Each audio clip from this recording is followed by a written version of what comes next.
Another transfer, huh? My husband Oliver came home, clearly down in the dumps. So, where's the next assignment? It's actually near my parents' house. What? The term is about a year, so I was thinking maybe we could live with them for a while. The proposal to move in with his parents caught me off guard. My name is Bella. I'm 33 and work part-time while taking care of the house. Oliver's job involves a lot of transfers, so I stick with part-time work. Each time we move, I have to find a new part-time job from scratch. But I knew that when we got married. I find excitement in exploring different places, and we've been married for 4 years now. Our favorite pastime is to discover local spots and visit them together on Oliver's days off. His next assignment is close to his parents' home. We've always rented apartments, and finding a new place is a hassle. If we're moving again in a year, living with his folks isn't a terrible idea. That's how I justified it to myself. I think we get along with my in-laws, at least on the surface. We don't see them often, maybe 2 or 3 times a year. And my father-in-law, Aiden, is usually away for work, so we haven't had many deep conversations. As for my mother-in-law, Isabella, she's a busybody and a chatterbox, to put it nicely. Whenever we visit, she talks about some neighbor, and I have no clue who they are or why their story should interest me. I just laugh it off mostly. But I figured we could tough it out for a year. Boy, was I wrong. A month later, Oliver and I headed to his parents' home. We're saying goodbye to a place we've lived for 2 years. With that thought, we got into the car. We knew his job required a lot of moving, so we kept our belongings to a minimum. So minimal that even the moving company was surprised. When we arrived, Aiden and Isabella greeted us warmly. "Thank you for having us." I handed over the gift and bowed my head. Aiden responded gruffly, while Isabella gladly accepted the gift with a smile. The next morning, I woke up to find that Aiden and Isabella were already up. "Bella, you're just waking up now? Oliver will be late if you don't hurry up." Even though she said just now, it's only 5:30 because my husband leaves early. Confused, I tried to help with breakfast, but Isabella scolded me. "Stop giving Oliver all that caffeine, it's bad for him." My husband always has coffee before leaving for work, so when I went to make coffee, she criticized me like that. As he prepared to leave for work, my husband came to my defense. "Mom, I asked for the coffee. I can't think straight without it." Hearing this, Isabella glared at me, but broke into a smile. "Fine, then I'll make it." Saying so, she snatched the coffee pot from my hands and started brewing it. From the get-go, things weren't going well. I optimistically thought I would get used to it eventually. That notion was shattered just 2 months later. I had started a part-time job about half a month after we moved. Isabella was a housewife. When I got home in the evening, only Isabella was there. She approached me and said, "Do you really need to work part-time?" Huh? I couldn't help but ask her to clarify. "People talk, you know. It doesn't look good for a wife to be out working." I was puzzled and surprised that people still think that way. I couldn't respond directly, so I just laughed it off. When I told my husband that night, he said he'd also talk to Isabella about it, which relieved me.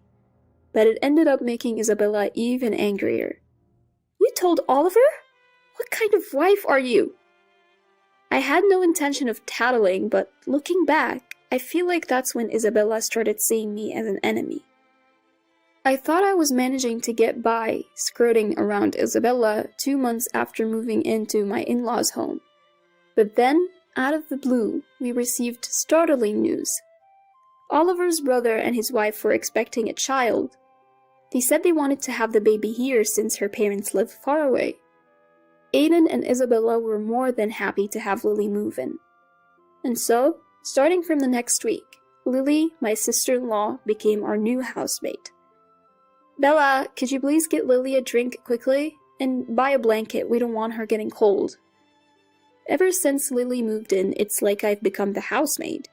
If I cook, I get told it's not fit for a pregnant woman. If I clean, it's, "You can't let a pregnant woman do that, hurry up." All the household chores are on me, while Lily either snacks, watches TV, or scrolls through her phone. I understand that being pregnant isn't easy, so that's okay. But she won't even look me in the eyes, let alone say thank you. Isabella takes care of Lily, serving her drinks and snacks. Yet, all these are items I've bought. It feels unfair. I was putting up with it because we're living under their roof. But one day, Lily said to me, "It must be nice living with kind-hearted Isabella." Kind-hearted Isabella? What are you talking about? I swallowed those words and brushed it off with a forced smile. Still, Isabella responded to Lily, smiling. You say the sweetest things. Well, sure. I felt isolated, but given that we're staying with them and she's pregnant, I just let it slide. And then the incident happened. Bella, what are you doing? Hurry up! Lily had a prenatal checkup and I had to drive her there. Neither Aiden nor Isabella can drive, so we had no choice but to use my car. It would have been fine, except they only told me 30 minutes before we had to leave. As I was getting ready to go to my part-time job, Isabella frantically told me to take the day off. But I'm already running late. So what? It's just a part-time job. We'll be fine if you're not there. Now bring the car around. It's just a part-time job? I was irritated for a moment. You don't make much from your part-time job anyway. You can afford to miss it. You can't have kids, so Lily's child will be the first grandchild, get it? The first grandchild, the one we've all been waiting for. Is this what they call grandbaby fever? I couldn't help but smirk, recalling an article I read online. Normally, I'd lose my temper by now, but my husband's job contract lasts only 1 year. Even if I started looking for a new apartment now, with less than 10 months left, there's not much point in making a move. So I had been gleefully watching Isabella dote on her grandchild-to-be, counting down the days until I could move out. But then, her next words made my blood boil. So, while we're at it, why don't you get yourself checked out, Bella? What do you mean? An infertility test, of course. You haven't done one, have you? If you're infertile, you might as well leave this house. We don't need a daughter-in-law who can't give us grandchildren. I gave Isabella a little pushback, trying to hide my frustration. Well, I'm off to my part-time job. I heard her yelling something behind me, but I ignored it and went to work. The unfair treatment continued. Isabella took meticulous care of Lily while constantly bossing me around. I thought about talking to my husband, but didn't want to be accused of tattling, so I just went on listening to them without much thought. Isabella and Lily seemed to have conspired against me. They only picked on me when Aiden and Oliver weren't around. Aiden, though gruff, seemed to be on my side, and Isabella sensed it. She acted like the perfect mother-in-law when he was around. Only 3 months left until Lily gives birth. I have to hang in there. That's what I kept telling myself. Bella, please hurry up and hang the laundry. And clean up. Look, it's dirty over there. Sister-in-law, we're out of drinks. Go buy some, will ya? The same old scenario when Aiden and Oliver left for work. The two of them barking orders while sitting comfortably. Bella, take this to Lily's room, quick! Isabella pushed a large sofa towards me. Wait, I have to move this by myself?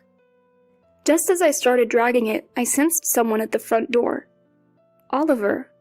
My husband was standing there, still in his suit. That's when Isabella hurled some laundry from the living room. I told you to clean this up.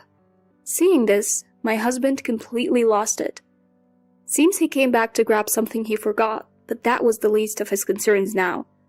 Mom, what's going on? I followed him into the living room, where Isabella looked at me with a surprised expression. Well, Bella said she could handle the chores, so I left them to her. Isabella tries to put on a brave face, but when my husband confronts her, she gets unreasonably angry. Look, we're the ones providing a roof over your heads. You should be serving us as your landlords. Besides, I'm about to be a grandmother to my first grandchild. Shouldn't you have chosen a wife who can have kids? My husband's boiling at this point, but I step him before he can explode. Enough is enough. We appreciate the place to stay, but we're paying our share, right? If you're going to bring up money, then at least let me work part-time. You had me quit my job to take care of Lily, remember? Also, a child is a blessing. Stop comparing us. What's up with that attitude? You're living off us. Fine, we'll leave, like right now. I look at my husband and he nods in agreement. Luckily, he has the day off tomorrow. We decide to pack up and leave as soon as possible. To start, my husband and I dropped by my parents' house to explain the situation and leave some of our belongings there. My parents offered a suggestion to my apologetic husband. Why don't you live here if Oliver can still commute to work? My childhood home is a two-family house where my parents and grandparents used to live. Since my grandparents passed away, the second-floor living space has been vacant. They said we can move in right away with some cleaning, so my husband gratefully accepted, and we decided to live there. Though the commute for my husband got a bit longer, it wasn't unbearable. Life for the two of us was comfortable. A week later, a call comes from Lily. Bella, you need to come pick me up for my prenatal checkup. I sigh. Why should I have to do that? You can take a taxi. That's a waste of money.